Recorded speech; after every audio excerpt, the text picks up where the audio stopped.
Hello, I'm Jeff Malone, the X is silent, and this is a review of the season premiere of SNL's 37th season, hosted by Alec Baldwin with musical guest Radiohead. Radiohead here for a second time, Alec Baldwin hosting for a record-breaking 16th time. On to the sketches. The opening was either the 7th or 8th GOP debate. What most struck me about this sketch was how specific some of the moments of parody were, such as Ron Paul being asked a question about the burning house with puppies in it, and Rick Perry getting confused at the end, having trouble staying on topic. These seemed like they were based on specific moments that actually happened at the debates, and I was like, I don't know that the average SNL viewer would have been familiar with those specific moments, but nonetheless, it was a solid sketch. The impressions were at least good enough, some better than others, and each moment going after each of the candidates' own peculiarities were on target, even the moments that may have been too specific.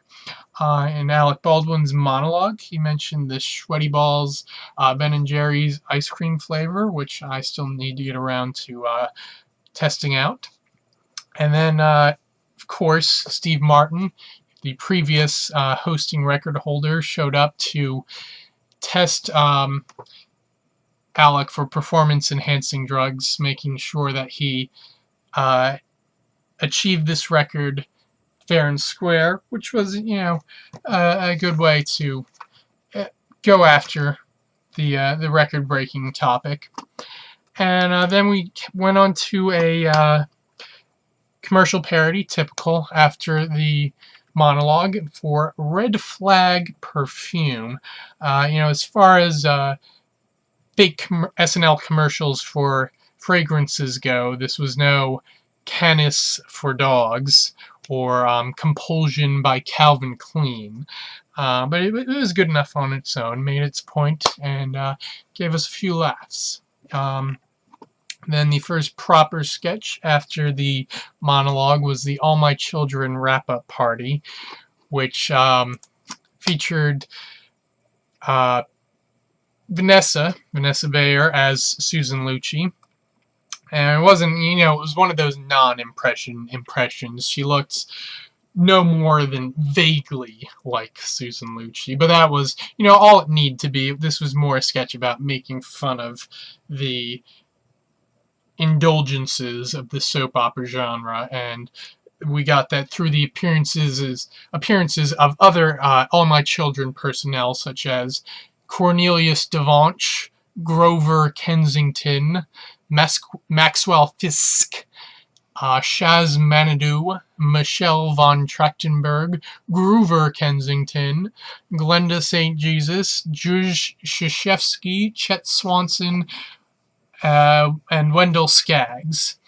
And of course there was the great moment, which seems to be getting the most popular response from what I've looked at on the internet so far, was the or was I pushed line, which was built to more and more ridiculous heights as the sketch went on.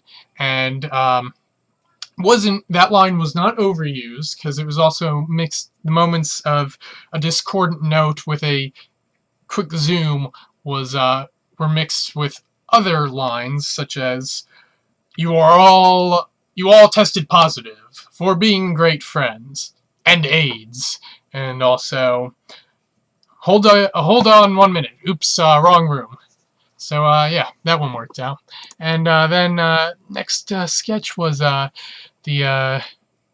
WDHX Channel 19 News in Buffalo. And I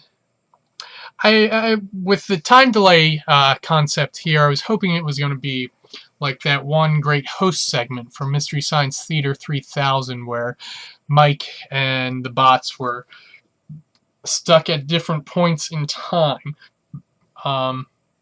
It was kind of similar to that, but as the sketch wore on, it wasn't so much about the time delay and the goofiness of being out of sync with each other, so much as it was all these random poisonous and dangerous animals attacking the correspondent, and she having no idea, which was only mildly amusing. And then we went on to Radiohead's performance. They did Lotus Flower off of their most recent album, The King of Limbs. And this performance wasn't as epic as Radiohead's last performance on SNL, which was one of the best performances in the history of the show. That was of the national anthem. So, that's a high standard to be held to. But, this was a good, solid, radio-esque performance. Tom York, bounced his head around the microphone, had his dance moves, if you can call it dance or whatever, and there was a nice synthetic bass, I suppose it was, providing a nice rhythm section there. But if you're not a huge fan of Radiohead,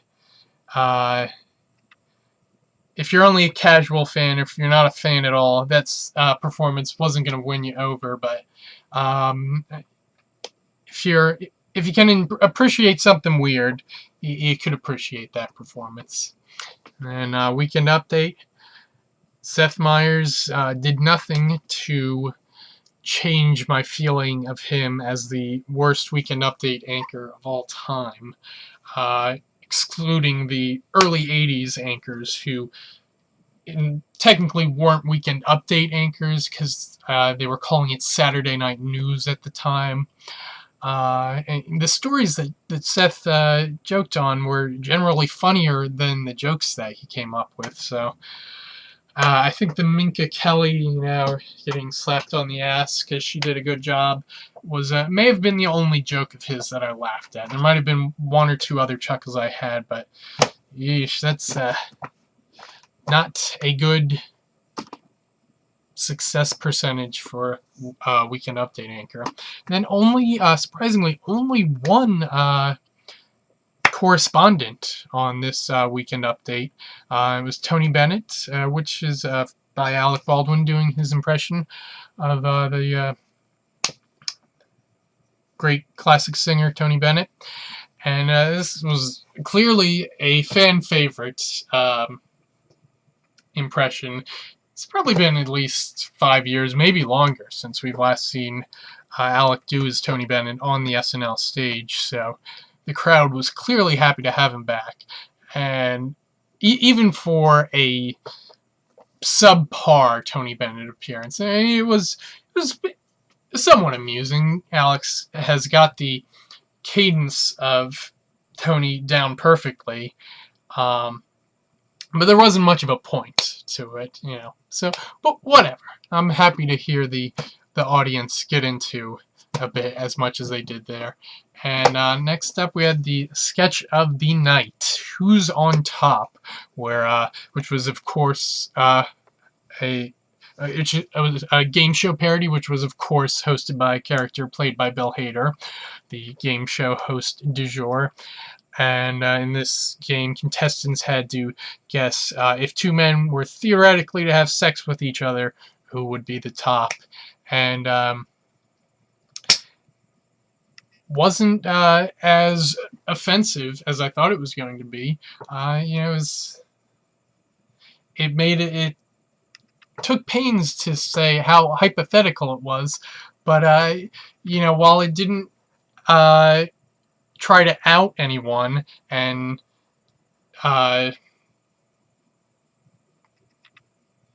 didn't inadvertently out anyone or even imply that in any way, I think the celebrities who were mentioned in this could have been offended in terms of the interpretation, the analysis of their personalities.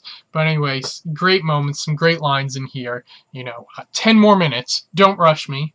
I don't want to picture that. Pass. Paul Giamatti, the other guy. You can either keep your winnings or lose it all. I want to lose it all. So, Yeah, check that one out if you haven't yet. And then we had the Top Gun screen test, which was a revisiting of the concept of the screen test from a classic movie that we did last year with Back to the Future.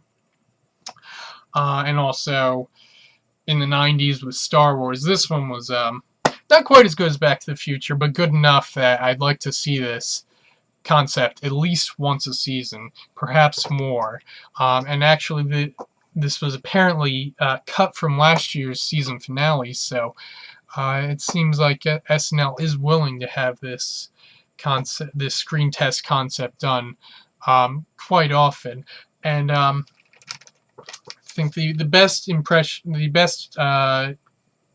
screen test this time around was Bill Hader as Harvey Fierstein, with his comment about, "So you're telling me this isn't a gay movie? They're playing volleyball in jean shorts. I mean, come on, guys." Anyway, I hope to see a second round of these screen tests like we had with Back to the Future last year.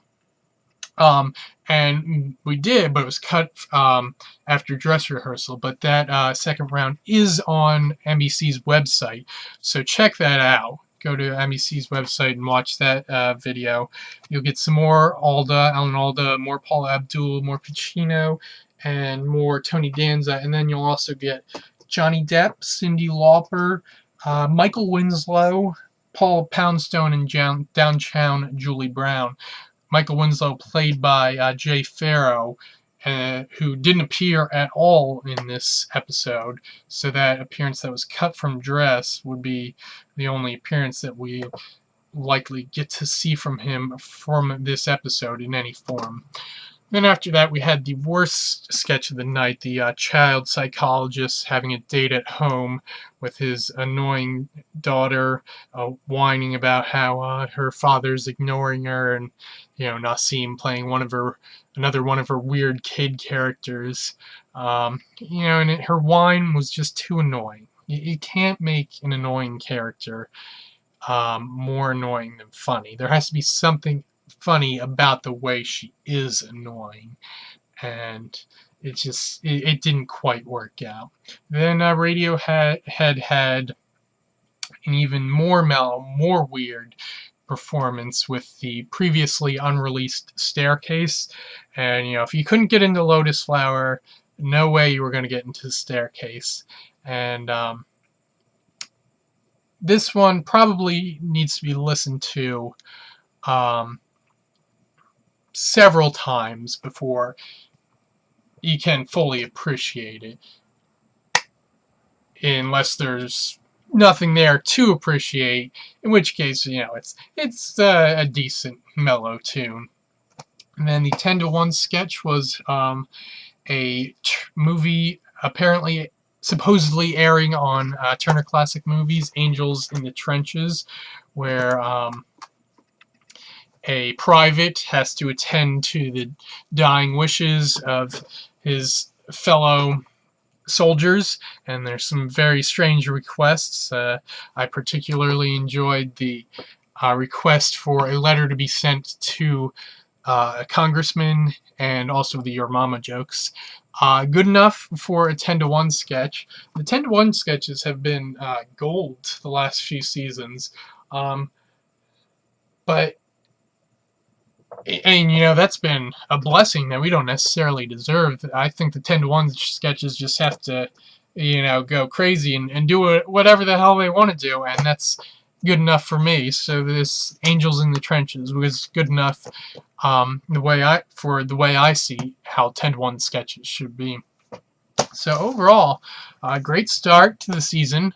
Not necessarily an all-time classic episode, but the audience, the crowd was really getting into it. It's just, overall, there seemed to be a great feeling for the start of this season, and it seems like everyone is raring to go to have a great season. It was great to see, with Alec Baldwin breaking the record, to add the much better episode than the time he hosted last, which was this season finale of the 09-10 season when Tom Petty and the Heartbreakers were the musical guests, which was probably the worst episode that he's ever hosted. So you don't want two bad episodes in a row from the all-time most prolific host, who is also probably, if not the best host of all time, certainly one of the top 5. And so next week we've got host Melissa McCarthy coming off a recent Emmy win for Bridesmaids, and musical guest Lady Antebellum. I will be posting video recaps of SNL every week here on my YouTube channel. My YouTube handle is Jeff Pants, and I've also got written recaps on my blog.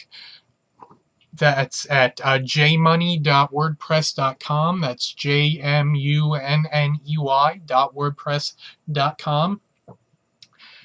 And yeah, so check that out in the meantime, and I will see you in about a week or so.